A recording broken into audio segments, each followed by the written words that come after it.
ഇതാര് ശ്ശെ.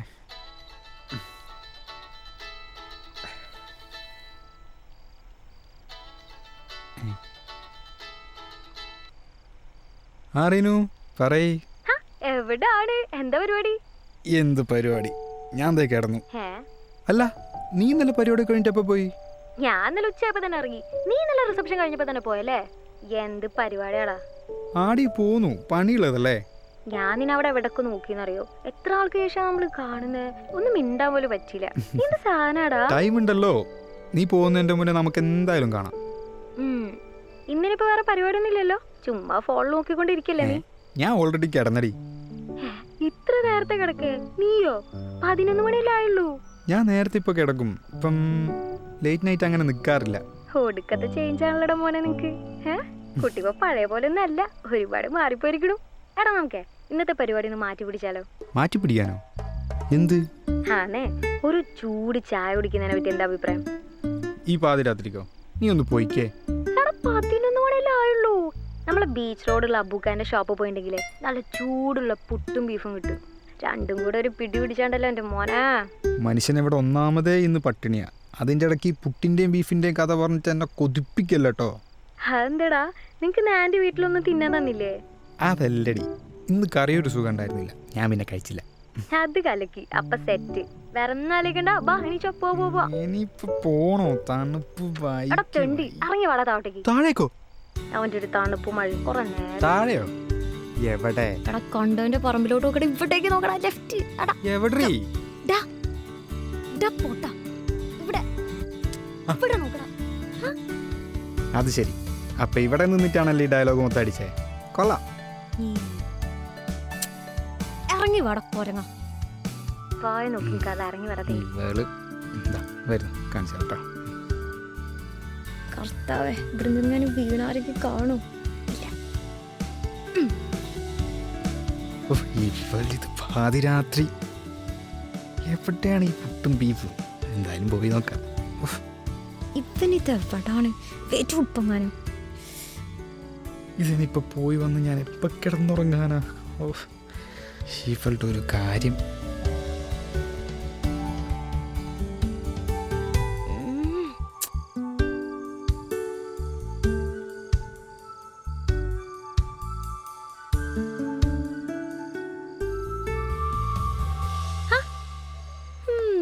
ചേട്ടൻ മുണ്ട കൊടുത്ത് നല്ല ലുക്കിലാണല്ലോ. അയ്യോ, ഞാൻ പോയി മാറ്റിയിട്ട് വരാം. ഒന്ന് പോയേ നീ. വാൻ കയറി. അപ്പൻ എണീക്കുന്നതിന് മുന്നേ വീട് പിടിക്കാല്ലേ? അത് ശരി, അപ്പൻ അറിയാണ്ട് ചാടിയതാണല്ലേ? അതെ, ജിമ്മിച്ചനറിഞ്ഞ ഇരുത്തി അങ്ങ് ഉപദേശിക്കും. പിന്നെ വണ്ടി സേഫ് അല്ല, രാത്രി സേഫ് അല്ല, അത് ഇത് എന്നൊക്കെ പറയും. വാൻ കയറി. എന്താ പത്ര ആലോചിക്കാൻ? ഓക്കേ പിടിച്ചിരുന്നട്ടാ.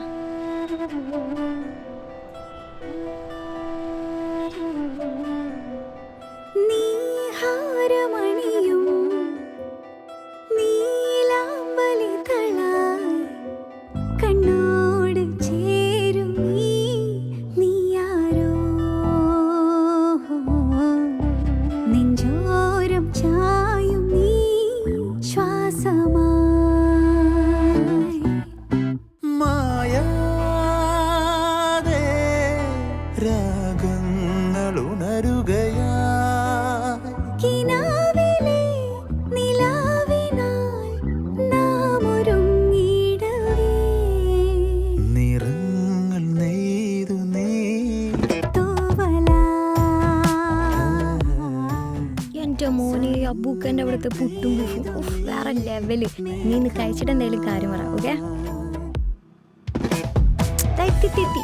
ഇവിടെ സൈഡ്. ഓക്കെ,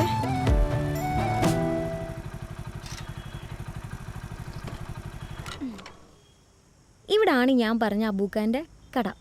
എവിടെ? കുറച്ചും കൂടെ നടക്കാണ്ട്. ഒരുപാടുണ്ടോ? ഏയ് കുറച്ചോളൂ, നീ വാ. ഇടി കുറച്ചല്ലേ നടക്കാനുള്ളൂ. ഹാടാ, നീ വാ.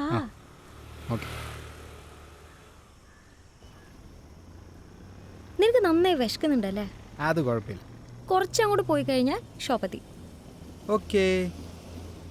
അപ്പൊ നിന്റെ ബൈക്ക് റൈഡ് കഥകളൊക്കെ ഉള്ളതായിരുന്നല്ലേ? പിന്നെ അല്ല, ഞാൻ വിചാരിച്ച നീ ചുമ്മാ തള്ളുകയാണെന്നാ. അന്ന് നീ പറഞ്ഞപ്പോ ശരിക്കും പറഞ്ഞ എനിക്ക് വിശ്വസിക്കാൻ പറ്റിയില്ല. ഇതൊക്കെ എന്ത് നീ എനിക്ക് അറിയാൻ കിടക്കുന്നു. കഴിഞ്ഞ തവണത്തെ ലീവിന് വന്നപ്പോൾ ഞാനൊരു ധനുഷ്കോടി റൈഡ് പോയിണ്ടായിരുന്നു. അവിടെ വെച്ച് പരിചയപ്പെട്ട എൻ്റെ ഒരു ഫ്രണ്ടിൻ്റെ മാരേജ് ആണ് നെക്സ്റ്റ് വീക്ക്, അതും തമിഴ്നാട് വെച്ചിട്ട്. അപ്പം ഇനി അവിടേക്കാണ് നെക്സ്റ്റ് റൈഡ് പ്ലാൻ. അത് കഴിഞ്ഞ് വേറൊരു റൈഡ് പ്ലാൻ. അങ്ങനെ ലീവ് മൊത്തം തീരുന്ന എനിക്ക് തോന്നുന്നത്. നീ ഒരു സംഭവം തന്നെ. പക്ഷെ നീ ഇൻസ്റ്റഗ്രാമിൽ ഈ റൈഡിങ് ഫോട്ടോസും കാര്യങ്ങളൊന്നും ഇല്ലല്ലോ. എടാ, ഈ യാത്ര പോകുന്ന സമയത്ത് ഫോട്ടോസ് ക്യാപ്ചർ ചെയ്ത് ഇൻസ്റ്റയിൽ പോസ്റ്റ് ചെയ്യുന്നതിനെ പറ്റിയിട്ട് എനിക്ക് വലിയ താല്പര്യമൊന്നുമില്ല. പക്ഷെ നമ്മൾ ഈ യാത്ര പോകുമ്പോഴുള്ള സ്പെഷ്യൽ മെമ്മറീസ് ഒക്കെ ഉണ്ടാവില്ലേ, അതൊക്കെ ഞാൻ ക്യാപ്ചർ ചെയ്തിട്ട് എൻ്റെ പേഴ്സണൽ ആയിട്ടുള്ള ഒരു ഡയറി ഉണ്ട്, അതിൽ ഞാൻ സൂക്ഷിച്ചു നോക്കും. കുറേ കാലങ്ങൾക്ക് ശേഷം നമ്മൾ എടുത്തു നോക്കുമ്പോൾ ആ ഒരു മൊമെന്റ് മെമ്മറീസിന് വേണ്ടിയിട്ട്. അത് നൈസ് പരിപാടി കേട്ടോ. ആ മെമ്മറീസും കാര്യങ്ങളും പിന്നെ അത് അടിപൊളിയാ, കൊള്ളാം. പിന്നല്ല, അതൊരു അടിപൊളി പരിപാടിയാണ് മോനെ. അല്ല, അപ്പം ഇനിയെപ്പോ തിരിച്ചു പോകുന്നേ? കുറച്ച് നാളുണ്ടാവും ഇവിടെ?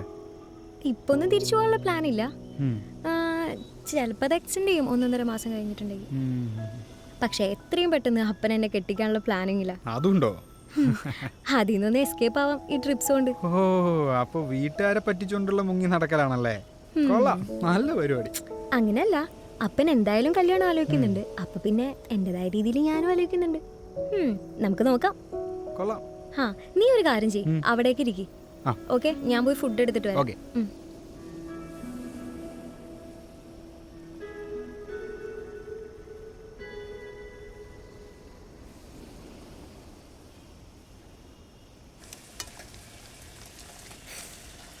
അബൂക്ക, പതി കൊടുത്തോ. ഓക്കെ. അമ്മതോ ചമ്മന്തിയിലേ.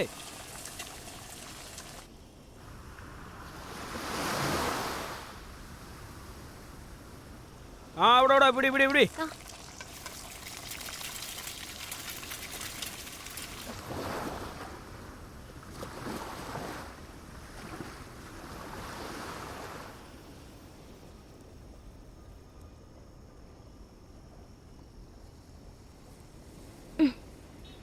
ഇതാണ് അബൂക്ക സ്പെഷ്യൽ പൊറോട്ടയും ബീഫും. പുട്ടും ബീഫും കിട്ടിയില്ലടാ. നീ ഇപ്പോ ഇതെങ്ങനെ ഉണ്ടെന്ന് കഴിച്ചിട്ട് പറ. കഴിച്ചു നോക്കട്ടെ.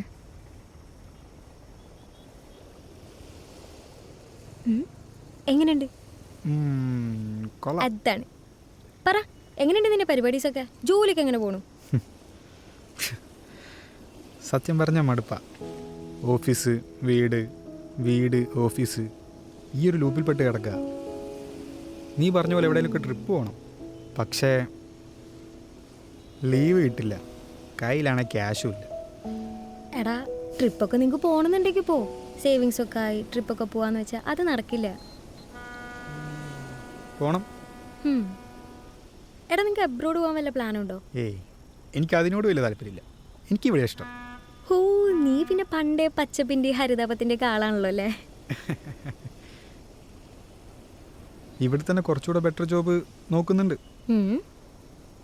ശരിക്കും പറഞ്ഞാൽ ഇപ്പം ഒന്നിനും തികയുന്നില്ല.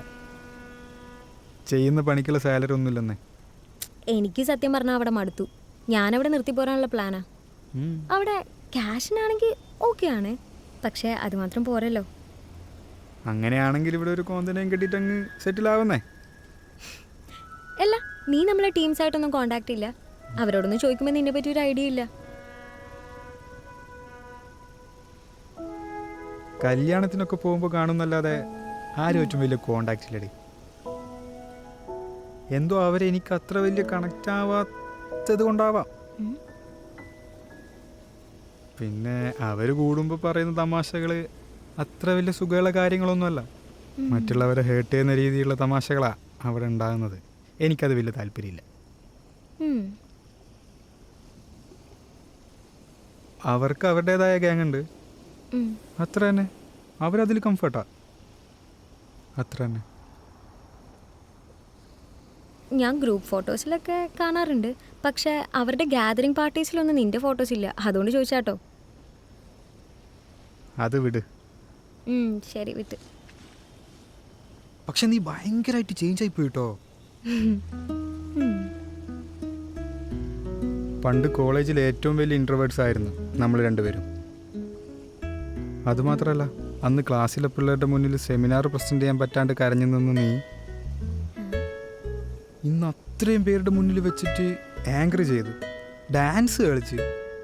എന്തൊക്കെയായിരുന്നു അവിടെ? സ്വാഭാവികം. സാഹചര്യം മാറുന്നതിനനുസരിച്ച് നമ്മൾ മാറുമല്ലോ. അന്നൊക്കെ ഫുൾ ടൈം സ്കൂള്, പഠിത്തം, അതായിരുന്നല്ലോ ലൈഫ്. അതായത് നമ്മൾ ഒരു പരിപാടിക്കും വീട്ടിൽ നിന്ന് വിടില്ല, ഒരു കാര്യം ഒറ്റയ്ക്ക് ചെയ്യാനും സമ്മതിക്കില്ല. അങ്ങനെയുള്ള ആ ഒരു സ്പേസിൽ നിന്നിട്ട് പെട്ടെന്ന് അബ്രോഡൊക്കെ പോയി ഇൻഡിപെൻഡൻ്റ് ആകുമ്പോൾ കിട്ടുന്ന ആ ഒരു ഫ്രീഡം ഉണ്ടല്ലോ, അതൊരു സ്പെഷ്യൽ ഫീലാണ്. ആദ്യം എനിക്ക് പേടിയായിരുന്നു, പിന്നെ പിന്നെ ഒന്ന് ഓക്കെ വരാൻ തുടങ്ങി. ഇപ്പം ഞാൻ ചില്ലാണ്. അന്ന് ഞാൻ ചെയ്യാൻ ആഗ്രഹിക്കുന്ന പല കാര്യങ്ങളാണ് ഇപ്പം ഞാൻ ചെയ്തുകൊണ്ടിരിക്കുന്നത്. അതാണ് സംഭവം. ലൈഫ് ഇപ്പോൾ ഭയങ്കര കളറാടാ. നീ ഇപ്പോഴെങ്കിലും ലൈഫ് എൻജോയ് ചെയ്യുന്നുണ്ടല്ലോ. എനിക്കതിപ്പോഴും പറ്റിയിട്ടില്ല.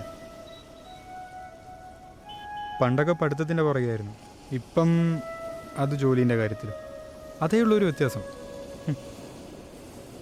ഒന്ന് ആലോചിച്ച് നോക്കുമ്പോൾ ഓർത്ത് വെക്കാനുള്ള ഒരു നല്ല മെമ്മറീസ് പോലും ഉണ്ടായിട്ടില്ല. എന്തിന്? ഒരു നല്ല ഫ്രണ്ട് ഉണ്ടോ എന്ന് ചോദിച്ചിട്ടുണ്ടെങ്കിൽ അതുമില്ല. പിന്നെ പ്രേമം, അത് പിന്നെ എൻ്റെ ലൈഫിൽ ഇതുവരെ ഉണ്ടായിട്ടില്ല. അതെങ്ങനെയാ? ഒരു പെണ്ണിനെ കാണുമ്പം എനിക്കാണെങ്കിൽ ഒട്ടും കോൺഫിഡൻസ് ഉണ്ടാവില്ല.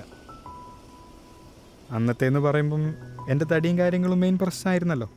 സത്യം പറഞ്ഞാൽ എനിക്ക് നിന്നെ കണ്ടപ്പോൾ തീരെ മനസ്സിലായില്ല കേട്ടോ. നിന്റെ ലുക്കൊക്കെ ആകെ ചേഞ്ച് ആടാ. പക്ഷെ എനിക്ക് നിന്റെ പണ്ടത്തെ ലുക്കായിരുന്നു കേട്ടോ ഇഷ്ടം. ഭയങ്കര ക്യൂട്ടായിരുന്നു അത്. അറിയാം, നിന്റെ മെയിൻ പരിപാടി എൻ്റെ കവിളിൽ പിടിച്ച് നുള്ളലായിരുന്നല്ലോ. പോടാ. പിന്നെ നിനക്ക് പ്രേമിക്കാനാണെങ്കിൽ ഇനിയും ടൈമുണ്ട് കേട്ടോ. അതോർത്ത് നീ പേടിക്കണ്ട. നീ ഇപ്പോൾ ഭയങ്കര ലുക്കായണ്ടടാ. ആ, പക്ഷെ ഒരു പെണ്ണിനോട് സംസാരിക്കാനുള്ള എനിക്ക് പറ്റണ്ടേ? ഇപ്പോഴും അതിനൊരു മടിയാ. കുറച്ചെങ്കിലും എനിക്ക് ഫ്രീ ആയിട്ട് സംസാരിക്കാൻ പറ്റുന്നത് നിൻ്റെ അടുത്താണ്. ഹാ, എനിക്ക് കോളേജ് ടൈമിൽ ഒരു ക്രഷൊക്കെ ഉണ്ടായിരുന്നു. പക്ഷെ അതിനെ പ്രേമെന്ന് പറയാൻ പറ്റുമെന്നൊന്നും എനിക്കറിയില്ല. പക്ഷെ ഇപ്പം എനിക്ക് ഉറപ്പിച്ചു പറയാം, അതൊരു സ്പെഷ്യൽ ഫീലിംഗ് ആയിരുന്നു. നിനക്കങ്ങനത്തെ വികാരങ്ങളൊക്കെ ഉണ്ട്? എന്താ, എനിക്ക് പ്രേമിച്ചൂടെ? അതല്ല, ഇനി നമ്മുടെ കൂട്ടത്തിൽ ആരെങ്കിലും ആയിരുന്നോ? അതെനിക്ക് മാത്രമേ അറിയൂ. അവൻ എന്നെക്കാൾ വലിയൊരു ഇൻട്രോവേർട്ട് ആയിരുന്നു. പിന്നെ ഞാനെന്നെങ്ങാനും അവൻ്റെ അടുത്ത് എൻ്റെ ഇഷ്ടം പറഞ്ഞിരുന്നെങ്കിൽ അവൻ്റെ സ്വഭാവം വെച്ച് അവൻ അന്ന് എന്നെ വീട്ടിൽ പോയിട്ട് അവൻ്റെ അമ്മേനോട് പറയും. എന്ത് ചെയ്യാനാ? അല്ല, നീ ഇതാരെ പറ്റിയാ പറയുന്നേ? അതൊക്കെ ഉണ്ട്. അവന് വേറെ റിലേഷൻഷിപ്പ് ഒന്നും ആയിട്ടില്ലെങ്കിൽ നിനക്കിപ്പോൾ തന്നെ പോയി പറഞ്ഞൂടെ? പറയണം. പക്ഷേ അവനൊന്നുകൂടെ ഒന്ന് സെറ്റാക്കി എടുക്കാനുണ്ട്.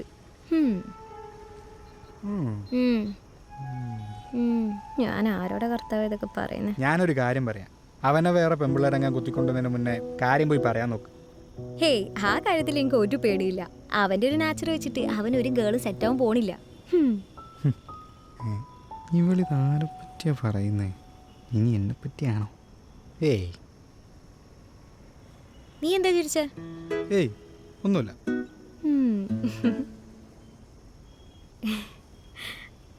അല്ല, നീ എന്തിനു ചിരിച്ചേ? ഒന്നില്ല. നീ എന്ത് ചിരി നോക്കിക്കാതെ വേഗം ഭക്ഷണം കഴിച്ചേ? അല്ല, അപ്പൻ എഴുന്നേക്കുന്നതിന്റെ മുന്നേ വീട്ടിൽ ചെല്ലണമെന്നായിരുന്നില്ലേ പറഞ്ഞേ? നമുക്ക് പോകണ്ടേ? അയ്യോ, ലേറ്റായി. സംസാരിച്ചിരുന്നിട്ട് സമയം പോയത് അറിഞ്ഞില്ല. ബാ പോവാ. അപ്പൻ എന്നെ വീട്ടിൽ നിന്ന് പുറത്താക്കല്ല എൻ്റെ കർത്താവേ. അങ്ങനെ നമ്മൾ വീടെത്തി. ഇറങ്ങിക്കോ. അപ്പോൾ ഓക്കെ, ശരി, ബൈ. ബൈ.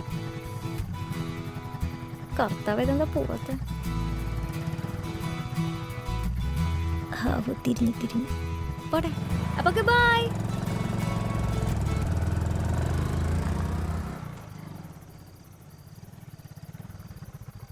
ഓയ്,